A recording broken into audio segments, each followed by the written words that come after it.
video. This is how we can mass delete emails on the Gmail using the Mac. So I'm gonna get to the Safari like this, go to my Gmail, and essentially just sign in with my account right there. So I'm gonna quickly sign in. And right now I am inside of my Gmail account, and if I want to mass delete the emails, what I have the ability to do is to, of course, select them individually like this. So I can select all of the mails I want and click on the trash icon and the delete button to make them disappear like this, right? And I can keep on clicking more of them like that and click on a delete with the click of a button. But I can also click on select all of them and select all of the 50 conversations which are now on the main page, and as well click on a delete like this.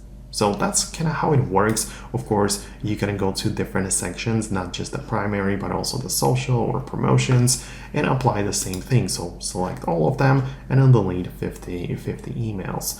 But you can see that not only 50 emails these are currently selected, but I have actually 3,795 conversations within the promotions. So I can literally select all of them in here like that. So 3,000 emails are selected, and then now I can click on the delete button and confirm the bulk action of 3,000 emails being deleted. And then now the promotion section is literally empty, or it might take a while for it to be fully deleted, but yeah, that's how it works. Just make sure you also go to the bin folder, because this is like the ability to retrieve the messages within 30 days, after which they will be fully deleted. But you can also click on empty bin right now, and then now the messages are going to be fully gone without the option to ever retrieve them. So I hope it helps. That's what I wanted to explain and show you how you can mass delete emails on your Mac.